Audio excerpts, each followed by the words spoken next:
fight directors have done an extraordinary job. Action. You want to do something that's never been done before, so you want to make it original. The preparation on this film has been immense because it's a certain fighting style they invented for the film. Put your weight on your right? And then when you do the left hand, almost lunge out a little bit. What you're seeing is kind of a blend of 3 or 4 martial arts put together. So some people might look at it and go, oh, that's Kung Fu, oh, that's Silat, oh, that's Filipino martial arts. We're trying to make it something unique to the movie. Give yourself a round of applause. I run a martial arts school, so we're all teachers, so we can break it down into small movements so they understand the beats and the timing, and then gradually we've been putting all the moves together. We know the position, we know how to turn. We're gonna make sure again, knees, bum, off the floor. We have Julian, our dance choreographer for the movie, because in the movie, it's a mystical martial arts academy. Julian's gonna bring some type of hand formations that create these lines of light. I've been dancing for 10 years now and have a black belt in karate. So I think putting those two together made me uniquely qualified for making the gestures for the magic moments in the movie. I do hip hop and I do popping and tutting. And tutting is only arms and hands. And then it also breaks down even smaller to finger tutting, which you're doing boxes and shapes with just your fingers. And then it can get really funky where you're just kind of like doing alien fingers. Jojo is doing the fight scenes. I make the gestures to materialize these weapons and powers, and he gets to fit those things into the actual fight scenes. Go! Look at that. That looks like A little high on the feet. Momentum. 3, 2, 1, action! some type of motion to get you.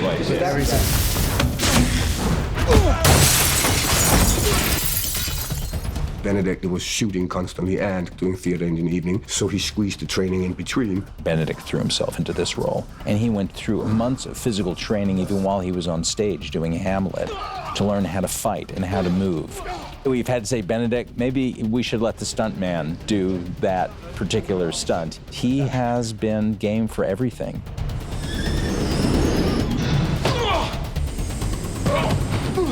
You have to be incredibly fit. I mean, I started working out for this film, not just to fill the suit, so to speak, but also just to be able to take knocks, to be able to do multiple takes of fight scenes over 5 days. Fight! Fight as if your life depended on it!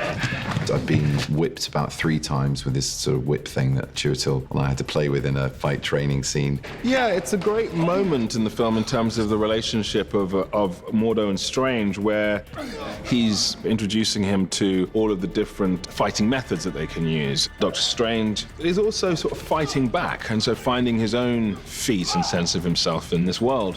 They're still master and pupil. Trust your teacher. But it's the first time that there is a sort of equivalency about them. There's a kind of dance to it. For me, there was this issue with the Ancient One, that the Ancient One is a complete mofo at doing all this stuff, but is super, super still and super serene while doing it. So that was quite a task.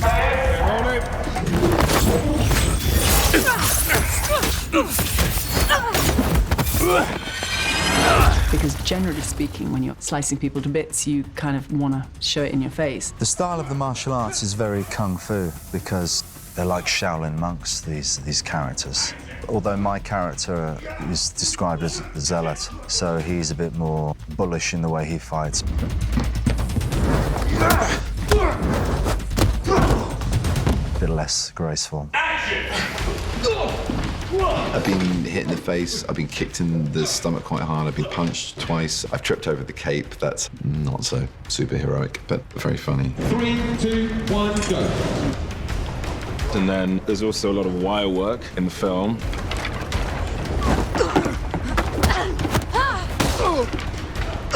and it becomes very exciting and just a lot of fun, really. Stephen Broussard and Kevin Feige said I've done more wire work on this than any other film that they've worked on. I get flung through a wall or suspended by a wire over a drop and then smashed into an asteroid in another dimension, flung off the edge of a building that's changing shape, or knocked over a balcony or smashed through a cabinet.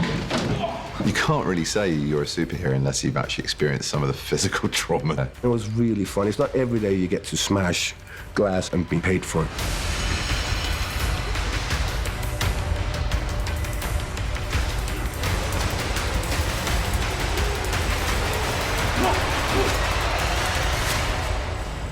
Yeah, it's all good fun and games, isn't it?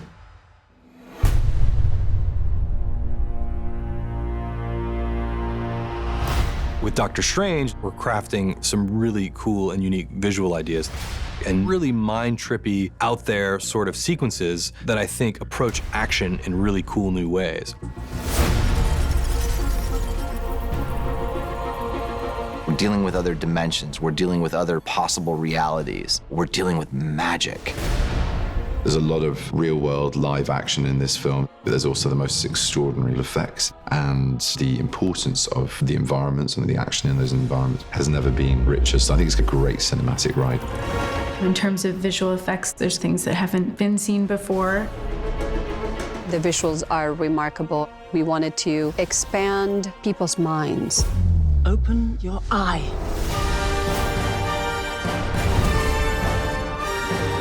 The film is not really so much about destruction. It's about creation.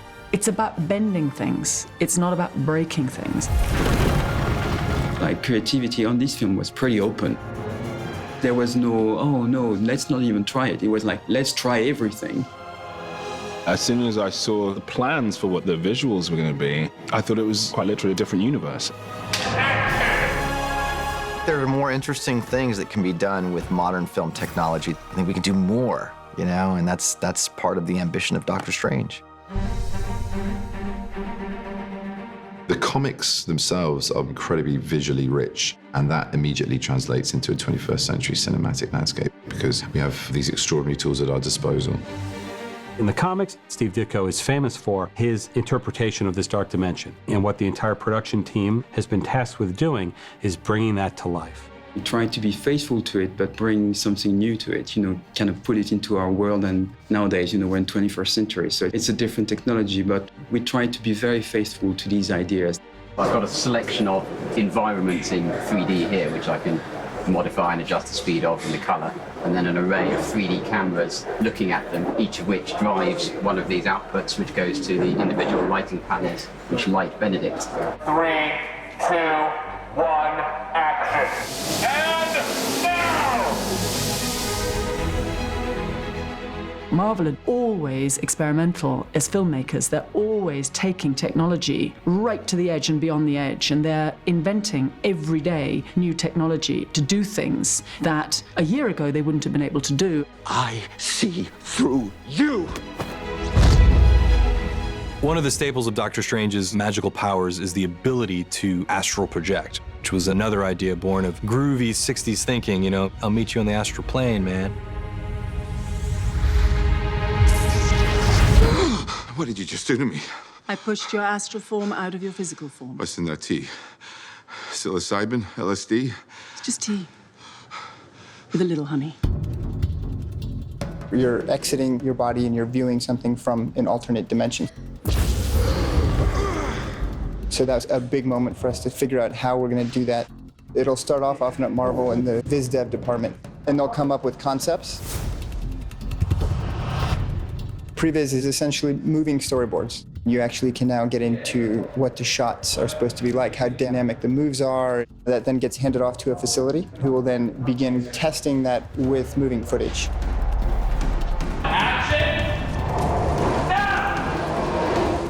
We're testing today the astral push moments, and in those moments we're shifting into a high speed. So we're testing frame rates as well as camera speeds in order to do that.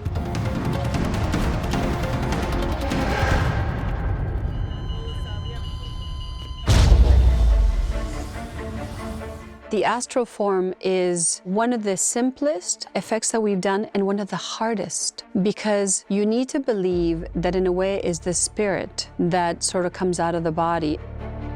We all know what the body looks like, and we also know what a ghost looks like. And the idea was that we didn't want it to look like a ghost, and yet is ghostly. The main thing was in the way they can move and interact with the environment. When they fly very fast through the room, they can go through the walls, but then cling to the walls. Things are moving when they hit them. So it's not really ghosts as we know them. By far, my favorite scene in the movie is with the Ancient One and Doctor Strange in the balcony of the hospital, where she's watching that moment of lightning. Look at me, stretching one moment out into 1,000, just so that I can watch the snow. We wanted the light to change in the room when this moment happens, so that you could feel that you're in a different dimension, but you wanted to stay connected. It's such a delicate balance. Dormammu dwells in the dark dimension, beyond time. Doctor Strange really did introduce a whole nother aspect of the Marvel comic universe, which was the aspect of other dimensions. And it's fascinating because since that time, dimensional theory has advanced so much. The notion that there are surrounding dimensions that we don't have the ability to perceive. And we all liked the idea of taking the science of that very seriously and using that as a way into the Marvel Cinematic Universe. The dark dimension. Dormammu is coming. Setting up the stakes of believability that these dimensions exist and that they're dangerous, I think requires a certain seriousness as you approach it.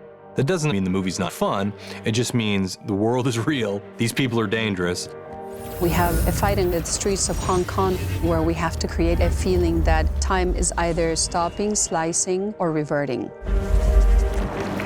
There was a lot of work put into this. The way we shot the sequences was pretty complex. We have time going forward and backward and buildings coming up and down. So we have to go and look at the previous where we can actually understand exactly where we are at that moment. The two departments, visual effects and the art department, they're coming together more and more these days.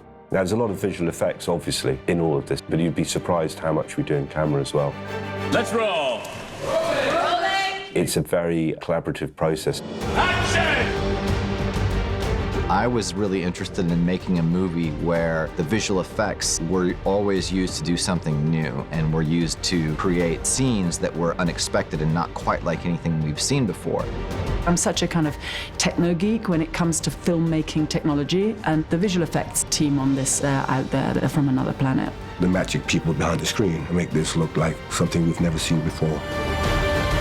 Dormammu, I've come to bargain. It's going to be a stunning visual effects fest.